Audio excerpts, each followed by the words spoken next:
Classical theory of employment part 3 यानी equilibrium in labour market, और ये एक्सप्लेनेशन पीहू का है। इसके पहले 2 वीडियो में हम आपको बता चुके हैं, एक वीडियो से पहले जो वीडियो बनाया था उसमें हम बता चुके हैं कि किस तरह से से का बाजार नियम लागू होता है, यानी किस प्रकार से पूर्ति अपनी मांग स्वतः उत्पन्न करती है। इसके बाद जो वीडियो बनाया था पिछला वीडियो, उसमें हमने आपको ये बताया था कि कैपिटल मार्केट में किस तरह से बचत और विनियोग में संतुलन बना रहता है, और अगर कभी असंतुलन होता भी है तो ब्याज दर किस प्रकार से मांग और बचत और विनियोग में संतुलन स्थापित करती है। आज के टॉपिक में आज हम आपको ये बताएंगे कि श्रम बाजार में संतुलन की स्थिति कैसे बनी रहती है, यानी श्रम की मांग और पूर्ति बराबर कैसे बने रहते हैं, किस प्रकार से पूर्ण रोजगार कायम रखा है। और ये जो थर्ड पार्ट है क्लासिकल थ्योरी ऑफ इकोनॉमिक्स का, ये पीहू का है। पीहू ने इसका एक्सप्लेनेशन दिया है। पीहू ने श्रम बाजार में से के बाजार नियम की व्याख्या करके क्लासिकल थ्योरी ऑफ एम्प्लॉयमेंट को अंतिम रूप दिया है। पीहू ने बताया था कि यदि अर्थव्यवस्था में कोई हस्तक्षेप ना हो, यानी कि यदि अर्थव्यवस्था में स्वतंत्र प्रतियोगिता होती है तो आर्थिक प्रणाली इस ढंग से काम करती है कि अर्थव्यवस्था में पूर्ण रोजगार की स्थिति स्वतः बनी रहती है। अब एक बात आपको बता देना चाहते हैं कि ये जो श्रमिकों की बात आ रही है, तो समाज में 2 वेल विशर होते हैं श्रमिकों के लिए। उसमें एक तो होती है ट्रेड यूनियन। आप जानते होंगे ट्रेड यूनियन का मुख्य कार्य क्या है, वो श्रमिकों को ये लालच देती है कि हम आपकी मजदूरी बढ़वा देंगे। मजदूरी की दर बढ़वाने का प्रयास करता है ट्रेड यूनियन। दूसरी ओर सरकार होती है, सरकार ये कहती है कि हम मिनिमम वेज जरूर दिलवाएंगे, न्यूनतम मजदूरी की बात करती है। इन दोनों का इंटरफेरेंस रहता है, जिसकी वजह से संतुलन की स्थिति नहीं बन पाती है। यदि इन दोनों का इंटरफेरेंस समाप्त कर दिया जाए, तो यानी कि अर्थव्यवस्था को स्वतंत्र रूप से कार्य करने दिया जाए, तो क्या होगा, मजदूरी की दर को घटा बढ़ा कर पूर्ण रोजगार को कायम किया जा सकता है। यानी कि अगर सरकार कोई हस्तक्षेप ना करे अर्थव्यवस्था में, ट्रेड यूनियन कोई आश्वासन ना दे श्रमिकों को, तो अर्थव्यवस्था में स्वतंत्र प्रतियोगिता होगी, और स्वतंत्र प्रतियोगिता की स्थिति में मजदूरी की दर घटाकर पूर्ण रोजगार को स्थापित किया जा सकता है। ये कहना है पीहू का। अब आपको हम बताने जा रहे हैं कि किस प्रकार से मजदूरी की कमी के द्वारा रोजगार को बढ़ाया जा सकता है, यानी कि पूर्ण रोजगार को कायम रखा जा सकता है।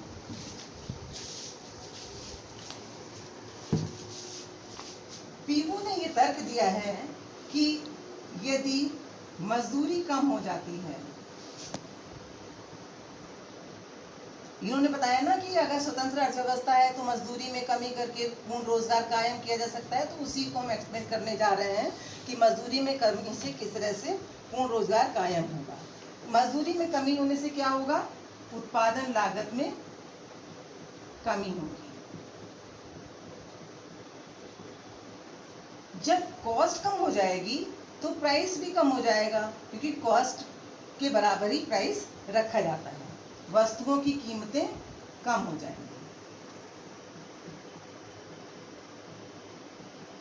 जब कीमतें कम हो जाएंगी तो क्या होगा, उपभोक्ता लोग क्या करेंगे, बताइए। आप लोग मांग के नियम में पढ़ चुकी हैं।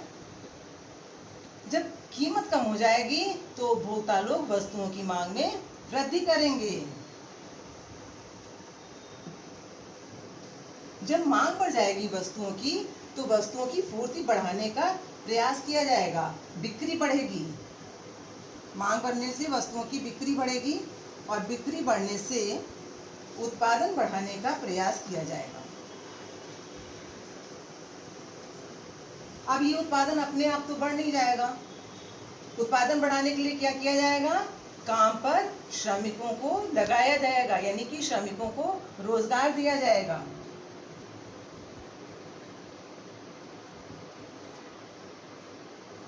तो आपने देखा किस तरह से मजदूरी की दर में कमी होने से रोजगार में वृद्धि होती है।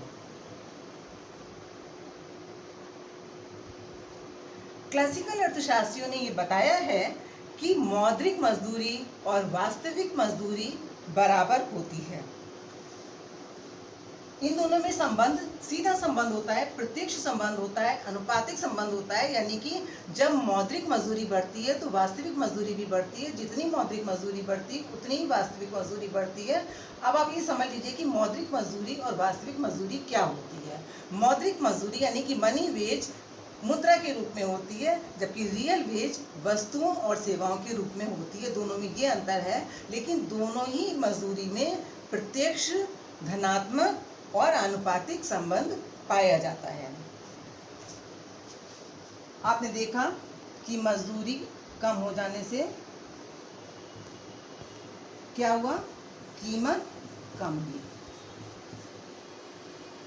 मजदूरी से में कमी होने से कीमत में कमी हुई है। लेकिन एक विशेष बात है, यहाँ पे आपको ये देखना है कि किसमें कमी ज़्यादा हुई है। कमी तो दोनों में हुई है, मजदूरी में भी हुई है, कीमत में भी हुई है, लेकिन किसमें कमी ज़्यादा हुई है। तो यहाँ पर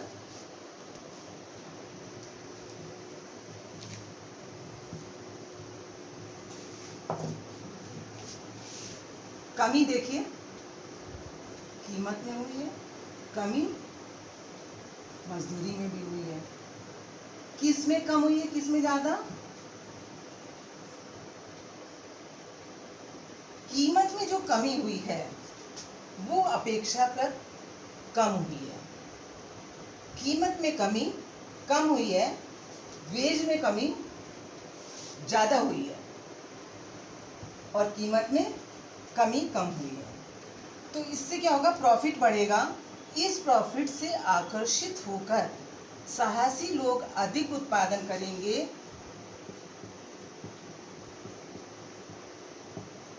अधिक उत्पादन के लिए अधिक व्यक्तियों को रोजगार पर लगाएंगे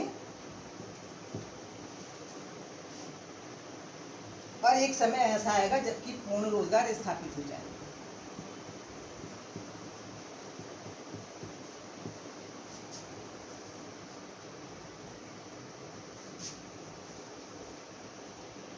इस प्रकार से मजदूरी में कमी कीमतों में कमी करती है, लाभ बढ़ता है, जिसकी वजह से अर्थव्यवस्था में रोजगार बढ़ता है और पूर्ण रोजगार स्थापित हो जाता है।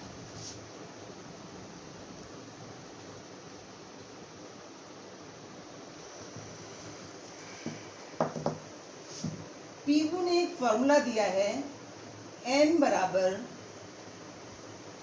Q Y upon small w। यहाँ पर N का मतलब है रोजगार प्राप्त व्यक्तियों की संख्या और Y का मतलब है इनकम, आय। Q का मतलब है आय का वो भाग जो मजदूरी देने के काम आता है। यहाँ पे आय कौन सी है, राष्ट्रीय आय। ये इन्होंने फॉर्मूला दिया पीहू ने।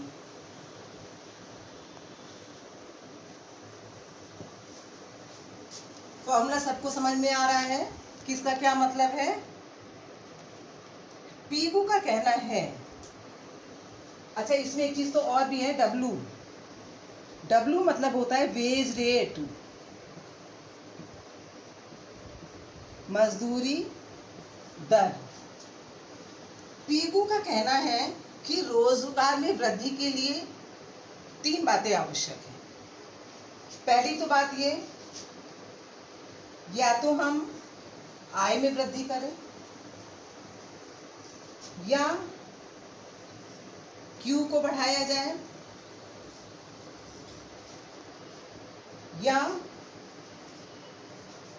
डब्ल्यू को बढ़ाया जाए। रोजगार बढ़ाने के लिए ये आवश्यक है हम या तो राष्ट्रीय आय में वृद्धि करें या फिर आय का जो भाग मजदूरी के रूप में दिया जा रहा है उसको बढ़ाएं या फिर मजदूरी की दर को कम करें हम।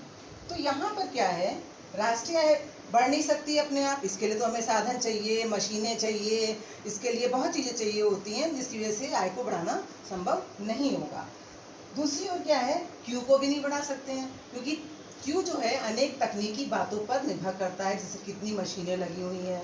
अगर ज़्यादा मशीनें लगी हैं तो कम श्रमिकों की आवश्यकता होगी क्योंकि ज़्यादातर काम मशीनों से होगा, कम मशीन लगी तो ज़्यादा श्रमिकों की आवश्यकता होगी। तो इस प्रकार से हम क्यू में भी कोई चेंज अपने आप नहीं कर सकते हैं। अब रही बात डब्ल्यू की, डब्ल्यू यानी कि मजदूरी की दर। मजदूरी की दर को जरूर घटाया जा सकता है, मजदूरी की दर को घटाना आवश्यक है। किस लिए? फुल एम्प्लॉयमेंट के लिए।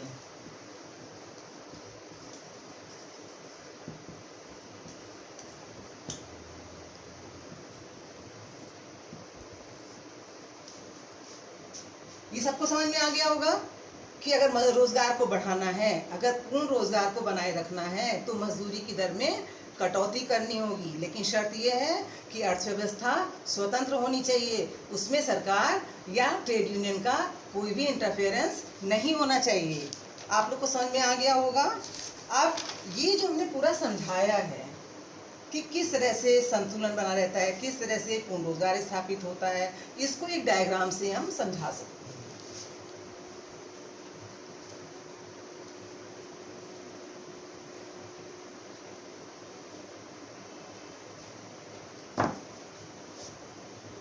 ध्यान रखिए, ये इक्विलिब्रियम इन किस मार्केट में है? अभी तक क्या पढ़ाया हमने आप लोगों को? Equilibrium in labour market.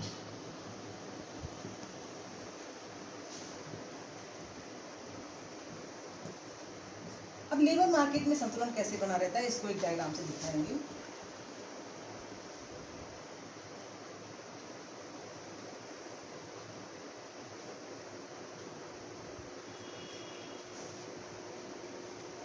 X axis पर हम दिखाएंगे श्रम की मात्रा, नंबर ऑफ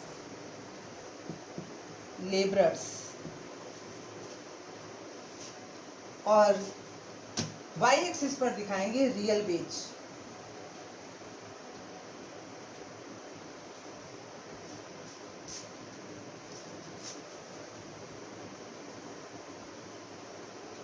ये है श्रमिकों की मांग रेखा, बाएं से दाएं नीचे की ओर झुक रही है। इसका मतलब ये है कि अगर मजदूरी ऊंची है तो उत्पादक मजदूरी श्रमिकों की मांग कम करेगा, मजदूरी नीचे हो जाने पर श्रमिकों की मांग अधिक करेगा। इसलिए श्रम की मांग रेखा बाएं से दाएं नीचे की ओर झुकती हुई होती है। दूसरी ओर है पूर्ति रेखा। श्रमिकों की पूर्ति रेखा बाएं से दाएं ऊपर की ओर चढ़ रही है। ऐसा क्यों है? ऐसा इसलिए है क्योंकि जैसे जैसे मजदूरी की दर बढ़ती है वैसे वैसे श्रमिकों की सप्लाई में वैसे वैसे अधिक से अधिक श्रमिक काम करना चाहते हैं, जिसकी वजह से श्रमिकों की पूर्ति रेखा ऊपर की ओर चढ़ती हुई होती है। अब हम देखेंगे संतुलन कहाँ है। संतुलन ई बिंदु पर है क्योंकि यहाँ पर श्रमिकों की मांग और पूर्ति दोनों बराबर हैं। संतुलन की इस अवस्था में मजदूरी की दर होगी OW,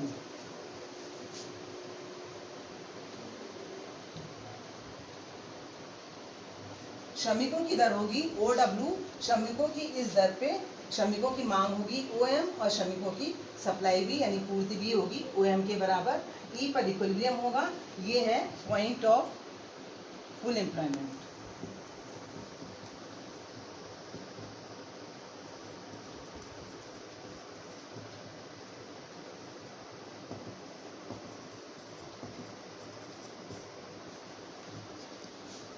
ये तो संतुलन की अवस्था है।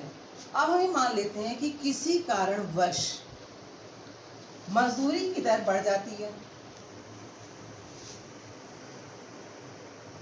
भाई डब्ल्यू डैश हो गई।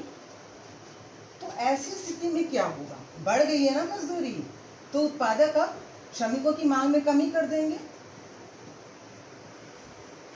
और इधर क्या करेंगे, ऊंची दर है तो ज्यादा श्रमिक काम करना पसंद करेंगे, श्रमिकों की सप्लाई बढ़ जाएगी। श्रमिकों की मांग होगी डब्ल्यू डैश ए, श्रमिकों की सप्लाई होगी डब्ल्यू डैश बी डैश, ए डैश बी डैश, ये होगी श्रम की अतिरिक्त पूर्ति, एक्सेस सप्लाई।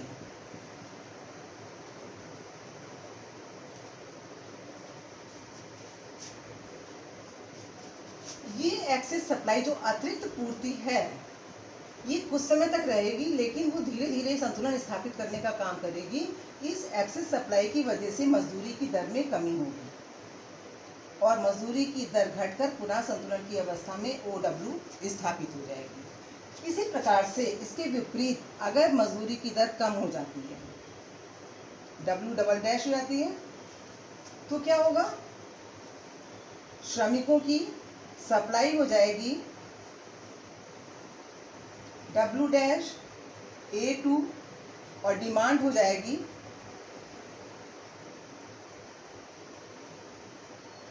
W डैश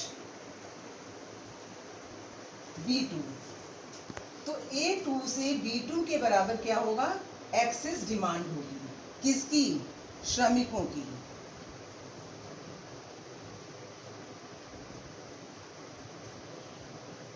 ये एक्सेस डिमांड लंबे समय तक नहीं रहेगी बल्कि संतुलन स्थापित करने का काम करेगी। इस एक्सेस डिमांड की वजह से मजदूरी की दर में वृद्धि होगी और वो एक समय के बाद बढ़कर संतुलन पर आ जाएगी और पुनः मजदूरी की दर संतुलन मजदूरी की दर यानी OW के बराबर हो जाएगी। इस प्रकार से अल्पकाल में तो मजदूरी की दर संतुलन दर से कम या अधिक हो सकती है, लेकिन दीर्घकाल में वो संतुलन बिंदु पर ही स्थापित होती है। दीर्घकाल में मजदूरी की दर जो है वो संतुलन मजदूरी की दर के बराबर ही होती है। अब आपको एक बात बता देना चाहते हैं कि इसमें आपने देखा संतुलन ई बिंदु पर,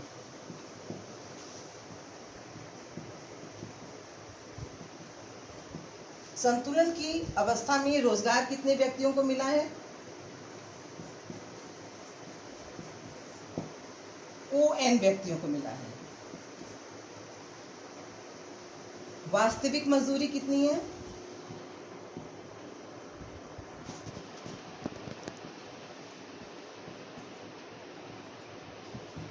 OW है।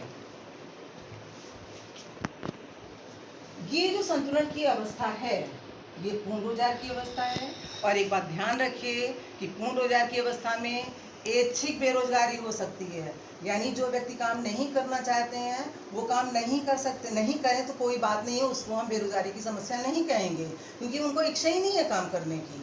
तो ये जो पूर्ण रोजगार का बिंदु है इस पे ऐच्छिक बेरोजगारी वॉलेंट्री अनएम्प्लॉयमेंट हो सकता है, लेकिन ये कोई समस्या नहीं होती है। वास्तविक मजदूरी OW पर पूर्ण रोजगार होगा, इसके विपरीत वास्तविक मजदूरी घट के OW2 हो जाती है, तो क्या होगा, ये एक्सेस डिमांड होगी जो मजदूरी की दर को बढ़ाएगी और संतुलन फिर से ई बिंदु पर स्थापित हो जाएगा।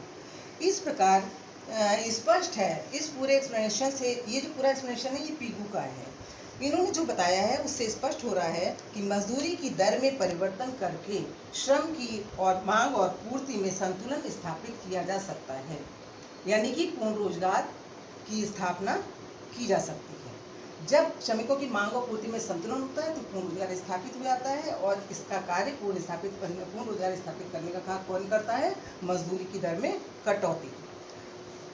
एक बात और आगे बता दें, अभी तक हमने कैपिटल का जिक्र नहीं किया है, अब आपको बता रहे हैं पूंजी का स्टॉक अगर स्थिर रहता है तो उत्पादन का निर्धारण श्रम के पूर्ण रोजगार पर निर्भर करेगा। अगर पूंजी की मात्रा स्थिर है तो उत्पादन कितना होगा ये किस पे निर्भर करेगा कि पूर्ण रोजगार कितना है। से के नियम के अनुसार मांग अपनी पूर्ति स्वतः उत्पन्न कर लेती है। इसका एक्सप्लेनेशन हम बहुत विस्तार से आपको दे चुके हैं, पूरा एक वीडियो इस पे हमने बनाया है। पूर्ति अपनी मांग स्वतः उत्पन्न कर लेती है, यानी मजदूरी व लाभ के रूप में जितनी आय होती है वो सब उत्पादन पर व्यय कर दी जाती है। कौन सी आय? जो मजदूरी के रूप में मिलती है या जो लाभ के रूप में मिलती है, वो टोटल आय जो है वो उत्पादन पर खर्च कर दी जाती है। इस प्रकार अर्थव्यवस्था में कुल मांग और कुल पूर्ति बराबर बने रहते हैं। एग्रीगेट डिमांड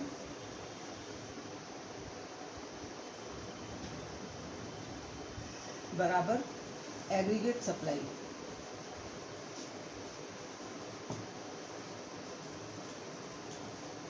और इक्विलिब्रियम रहता है।